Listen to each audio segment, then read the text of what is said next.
उनका स्वतंत्र मत है, वो आई वडील को स्वीकार करना चाहिए। बच्चों के ऊपर आई वडील अपना मत थोपते हैं ना, बहुत त्रासदायी होता है।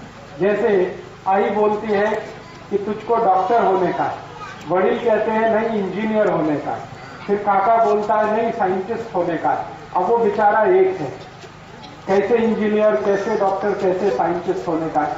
आई वडील की समस्या ये है कि जो अपनी जिंदगी में वो हो नहीं पाए, वो अपने बच्चों को करवाना चाहते हैं। तो ये मत उनके ऊपर मत डालिए, उनको स्वतंत्र रूप से अपना फैसला करने दीजिए। एक दूसरा, आप जब बच्चों को स्कूल भेजते हैं, शाला भेजते हैं, तो स्कूल और शाला का चुनाव ऐसा करिए जहां पर होमवर्क ना दिया जाए, क्योंकि होमवर्क देने से बच्चे बिल्कुल खराब होते हैं। ऐसे हो जाते हैं जैसे गधे होते हैं, गधा होता है गधा, उसके ऊपर बोझा लादते जाओ लादते जाओ लादते जाओ, तो बोझा तो लेके जाता है लेकिन उसका अपना मेंटल डेवलपमेंट बंद हो जाता है। तो जो बच्चे ज्यादा होमवर्क करते हैं, क्लास का भी होमवर्क है, ट्यूशन का भी होमवर्क है, फिर आई बाबा का भी होमवर्क है, उनका जिंदगी नरक हो जाए। और इतना होमवर्क कर करके वो जिंदगी में कुछ कर नहीं पाएंगे, क्योंकि जो होमवर्क में उनको सिखाया जा रहा है वो जीवन में काम नहीं आएगा। तो इसलिए कोशिश करिए कि स्कूल ऐसा हो, शाला ऐसी हो जहां होमवर्क ना मिले। और अगर ज्यादा होमवर्क वो दे रहे हैं तो शाला के जो टीचर हैं उनको आप ये शिकायत करिए कि हमको जास्ती होमवर्क नहीं होना। तो वो कहेंगे अपने बच्चे को निकाल लो, तो निकाल लेने का, और वो जो नगर परिषद का स्कूल है ना उसमें भर्ती करने का, जिला परिषद के स्कूल में भर्ती करने का। फिर आप कहेंगे वहां पे पढ़ाई नहीं होती, कुछ कम पढ़ाई होती है, लेकिन वहां के बच्चे ब्रेन से बहुत तेज होते हैं। मैं आपको भारत के पूर्व राष्ट्रपति अब्दुल कलाम की माहिती देता हूं। वो जिला परिषद के स्कूल में पढ़े, स्कूल गांव का था तो ग्राम पंचायत के स्कूल में पढ़े, बाद में जिला परिषद के स्कूल में पढ़े, फिर नगर परिषद के स्कूल में पढ़े, कोई कॉन्वेंट स्कूल में नहीं पढ़े, और वो भारत के इस समय सबसे बड़े वैज्ञानिक हैं। मेरा आपको ये बताने का है कि पढ़ाई से वैज्ञानिक होने का कोई संबंध नहीं है। वैज्ञानिक होने का संबंध माइंड से है। आपका माइंड कितना फ्री है, जो चिंतन कर सकता है, थिंकिंग कर सकता है, उस पर से साइंटिस्ट होना होता है। ज्यादा पढ़ाई करके, बहुत होमवर्क करके कोई साइंटिस्ट दुनिया में कभी नहीं हुआ। आइंस्टाइन का नाम सुना आपने, न्यूटन का नाम सुना, ये सब स्कूल छोड़कर भागे हुए थे, मालूम है। आइंस्टाइन कक्षा 9 में भाग गया शाला छोड़ के, क्योंकि होमवर्क कराते थे और वो होमवर्क उसमें उसको रस नहीं आता था। न्यूटन भाग गया शाला छोड़ के कक्षा 8 में, और इतना बड़ा साइंटिस्ट बना। आइंस्टाइन इतना बड़ा साइंटिस्ट था। मैक्स प्लैंक बहुत बड़ा साइंटिस्ट था, कक्षा 7 से ही स्कूल छोड़ के भाग गया था। तो ये स्कूल छोड़कर भागे हुए बच्चे बड़े साइंटिस्ट होते हैं, क्योंकि वो फ्री थिंक कर सकते हैं, स्वतंत्र चिंतन उनका होता है। स्कूल में तो इतना रद्दी है सब कुछ कि वो ना पढ़ने का दिल करता है, वो पढ़ाते कैसे हैं मुझे तो हैरानी ये होती। सब बकवास बकवास बकवास उसमें पढ़ाते रहते हैं। उनको माहिती है टीचर को कि ये काम नहीं आएगा, फिर भी वो पढ़ा रहे हैं, क्योंकि उन्हें पगार मिल रहा है और उनका टाइम पास हो रहा है। बच्चों का क्या हो रहा है इसका किसी को कुछ मतलब नहीं। आप थोड़ा ध्यान रखिए इस बात का। थोड़ा बच्चा स्वतंत्र सोचने के लिए तैयार हो, खेले कूदे, दौड़े भागे, ये सब करे और फ्री माइंड हो उसका, ऐसी शाला में उसको भर्ती करें। वो शाला मराठी माध्यम की है तो बहुत अच्छा, अंग्रेजी माध्यम में कभी भर्ती मत करें, क्योंकि बचपन से अंग्रेजी माध्यम का इतना त्रास होता है बच्चे पर कि वो अपनी जिंदगी में सबसे जास्ती समय बर्बाद करता है ट्रांसलेशन में।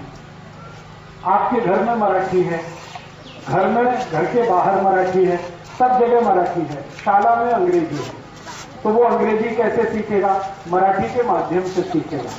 तो हर बार अंग्रेजी से मराठी भाषांतर करेगा, मराठी से अंग्रेजी भाषांतर, इसी में जिंदगी का सारा समय निकलने वाला है। तो 5वीं कक्षा तक तो मराठी भाषा ही सिखाई। जब उसकी वय 10-12 वर्ष से ऊपर हो जाए तब अंग्रेजी भाषा सिखाने का थोड़ा सा प्रयास करिए, वो भी माध्यम के रूप में नहीं, भाषा के रूप में। अंग्रेजी माध्यम तो कभी अच्छा नहीं है, भाषा के रूप में अंग्रेजी सिखाइए, उतना चलेगा।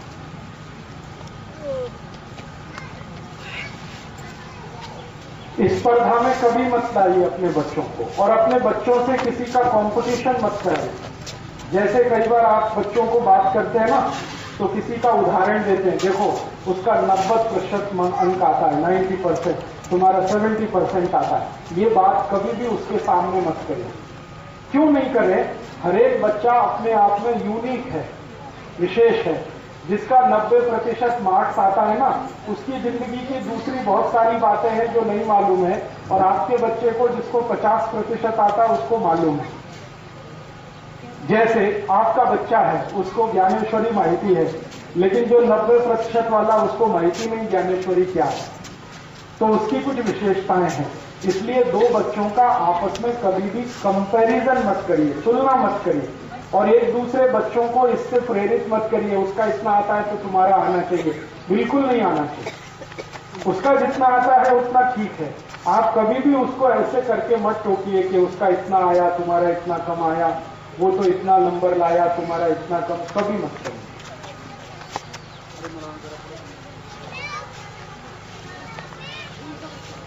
स्पर्धात्मक उसमें भाग उनको लेने दीजिए, लेकिन इस दृष्टि से लेने दीजिए कि वो खेलकूद है।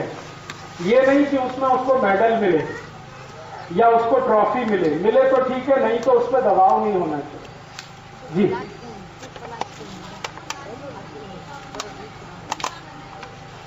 हाँ, देखिए योग्य मार्ग आपको खुद भी नहीं मालूम है, मैं आपको सच बताता हूं। आई बाबा जो अपने को सोचते हैं ना कि हम बोलते हैं वो योग्य मार्ग है, आपका मार्ग योग्य इसलिए नहीं है कि आपके ऊपर समाज का दबाव है। समाज का ये दबाव है, समाज ऐसा सोचता है आजकल कि या तो सबको डॉक्टर होना चाहिए, या तो इंजीनियर होना चाहिए, या तो एमबीए करके किसी को मैनेजर होना चाहिए, या तो ये होना चाहिए। इसके अलावा भी समाज में बहुत कुछ है। शेतकरी क्यों नहीं होना चाहिए, उसको कष्टकरी क्यों नहीं होना चाहिए? तो हम जो सोचते हैं वो समाज के दबाव में सोचते हैं। समाज वो जिसके आसपास हम रहते हैं, तो हमारा भी चिंतन स्वतंत्र नहीं है, वो समाज का दबाव है। अब वही दबाव बच्चे पर आप लाएंगे तो वो खुद जो होना चाहता है वो नहीं हो पाएगा। बिल्कुल चिंता मत करिए, सबका फ्यूचर भगवान ने तय किया हुआ। मैं आपको बोलता हूं, सबका फ्यूचर भगवान ने तय किया है। मेरी आई से जाके पूछिए, मेरी आई ने मुझको इंजीनियरिंग का सबसे बड़ा अभ्यास कराया। अभी मैं वो सब छोड़कर ये काम करता हूं, तो मेरी आई कहती है कि तेरे नसीब में यही था। तो मैंने उसको बोला, फालतू इंजीनियरिंग क्यों कराया? हाँ, 15 लाख रुपए खर्च हो गया और मेरा 15 साल बर्बाद हो गया। मैं 15 साल को बर्बाद नहीं करता और मान लो भजन कीर्तन करता, मान लो तात्या जी के पास आ जाता, मैं भी कुछ सीख लेता, 15 साल में तो 15,000 सभाएं होती कि नहीं, और 1 लाख कार्यकर्ता होते। तो सबका नसीब, सबका भविष्य भगवान का तय किया हुआ है और उसके आगे कोई चल नहीं सकता। तो आप ये चिंता मत करिए, आप सिर्फ इतनी चिंता करिए कि आप आई वडील होते हुए उसको ज्यादा से ज्यादा क्या सुविधा दे सकते हैं। जैसे उसको भूखा नहीं रहना, उसको बिना पंखे के नहीं रहना, उसको तकलीफ होती है तो उसके लिए कूलर अगर चाहिए तो व्यवस्था किया, पंखा चाहिए तो व्यवस्था किया, उसको कुछ पुस्तक का आवश्यकता है तो व्यवस्था किया, उसको खेलने को बैट बॉल चाहिए तो आपने ये सुविधाएं उसको चाहिए, उस पर आप आई बाबा बात करिए। उसको करना क्या है उससे पूछिए, थोड़े दिन में वो खुद ही बताएगा, मुझे ऐसा करना, मुझे ऐसा करना, मुझे ऐसा करना। अभी आपके दबाव में वो अपनी इच्छा दबा के बैठा है। वो कहता आई बोलती है डॉक्टर होना, तो वो भी कहेगा हाँ हाँ डॉक्टर होना। बाबा कहते हैं इंजीनियर होना, हाँ ठीक है इंजीनियर होना। थोड़े दिन में वो कहेगा ना मुझे डॉक्टर होना, ना इंजीनियर होना, मुझे कुछ और होना। मुझे क्या होना? गोपालक होना, गाय का पालन करने वाला होना, तो होना है उसको। तो इसमें आप शक मत करिए, मन में चिंता भी मत करिए, आप सिर्फ सुविधाएं दीजिए उसको, होमवर्क मत करिए। क्योंकि मैंने होमवर्क बहुत किया और मैं गधा हो गया, सच में गधा हो गया। इतना होमवर्क किया मैंने, x + y whole square, x - y whole square, x + y whole cube, x - y whole cube, मेरे जिंदगी में आज तक कभी भी काम नहीं आया। सेल्फ स्टडी के लिए आप कैसे अभ्यास कराएं? जैसे समाज चलता है ना, देश या जीवन या समाज, किसकी स्टडी कराएंगे, कैसे कराएं? मैं आपको एक माहिती देता हूं। उदाहरण के लिए आपके बेटे को एक दिन पोस्ट ऑफिस में लेके जाएंगे, पोस्ट ऑफिस है वहां लेके जाएंगे, और पोस्ट ऑफिस में ABCD से लेकर XYZ तक जो कुछ होता है उसकी स्टडी कराएंगे। पोस्ट ऑफिस है, एक दिन उसको रेलवे स्टेशन लेके जाएंगे, रेलवे स्टेशन, और रेलवे स्टेशन में जो कुछ होता है ABCD से XYZ तक उसकी स्टडी कराएंगे। फिर एक बार उसको नगर परिषद में लेके जाइए, फिर एक बार उसको म्यूनिसिपैलिटी के हॉस्पिटल में लेके जाइए, फिर किसी मैटरनिटी होम में लेके जाइए, ABCD से लेकर XYZ। फिर किसी दिन उसको गौशाला में लेके जाएंगे, किसी दिन उसको कोई ऐसी जगह लेके जाएंगे जहां पर मंद बुद्धि बच्चों की शाला चलती है, या जहां पर मेंटली रिटार्डेड बच्चों की, ऐसी जगहों पर ले जाकर स्टडी कराएंगे। ये जो स्टडी वो करेगा इसमें से उसके रास्ते खुलेंगे।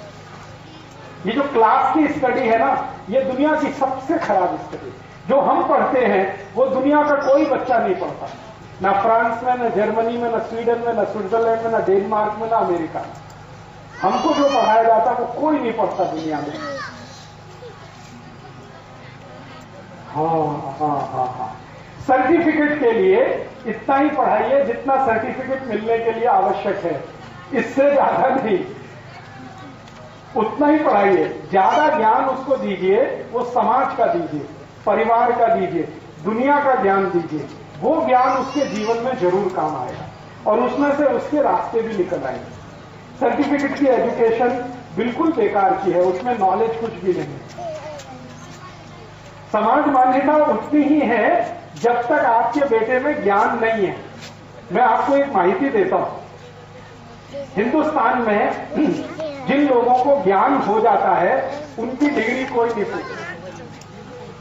जैसे मैं आपको नाम लेके कहूं, संत ज्ञानेश्वर की डिग्री आपने पूछी, आपके घर में संत ज्ञानेश्वर की फोटो है तो आपने क्यों लगाई? डिग्री माहिती है आपको उनकी, फिर फोटो क्यों लगाई? उनको तो कोई डिग्री नहीं। समर्थ गुरु रामदास की डिग्री पूछी आपने, छत्रपति शिवाजी महाराज की डिग्री पूछी, संभाजी महाराज की डिग्री पूछी, टुकड़ो जी महाराज की डिग्री, किसी की डिग्री हम नहीं पूछते, क्योंकि हम उनके ज्ञान को पूछते। जब ज्ञान की पूजा होती है तो डिग्री बेकार हो जाती है। डिग्री तब तक पूजी जाती है जब तक किसी का ज्ञान आपको पता है। किसी सामने वाले आदमी के बारे में जब आपका परिचय कराया जाता है कि ये व्यक्ति है, मान लीजिए XYZ उसका नाम है और ये IIT से M.Tech किया हुआ है, तो तब तक के लिए महत्व का है जब तक आपको उसके ज्ञान की माहिती नहीं है। जैसे ही आपको उसके ज्ञान की माहिती हो जाती है वो डिग्री उसके लिए बेकार हो जाती है। दुनिया में किसी की भी पूजा हुई है, समाज ने किसी को भी महान बनाया है बिना डिग्री के भी। आपको और एक माहिती दूं, इंदिरा गांधी की डिग्री माहिती है? किसी को माहिती है? आप में से किसी को माहिती है इंदिरा गांधी की डिग्री क्या थी? 8वीं कक्षा में फेल। इंदिरा गांधी रविंद्रनाथ टैगोर के स्कूल में पढ़ती थी, गुरुकुल में। 8वीं में 2 बार फेल हुई और वो भारत की 17 वर्ष पंत प्रधान रही। 17 वर्ष। अगर डिग्री से देखा जाए तो इंदिरा गांधी इस शाला में क्लर्क नहीं हो सकती, सिपाही नहीं हो सकती। ये जिस शाला में आप बैठे हैं ना, यहां सिपाही होने के लिए मिनिमम क्वालिफिकेशन 12वीं पास है। इंदिरा गांधी 8वीं फेल थी और 17 वर्ष इस देश की राष्ट्रपति, प्रधानमंत्री, पंत प्रधान। इंदिरा गांधी की कोई डिग्री नहीं पूछता है, उसने जो किया उसको सब पूछते हैं। दुनिया में अगर आप अपने बच्चे को महान देखना चाहते हैं, जिसको सब पूछे, तो उसकी डिग्री पे चिंता मत करिए, उसके ज्ञान की चिंता करिए। ज्ञान हमेशा डिग्री से बड़ा होता है। डिग्री कोई महत्व की नहीं है जब ज्ञान बड़ा होता है। ये सारी दुनिया में होता है?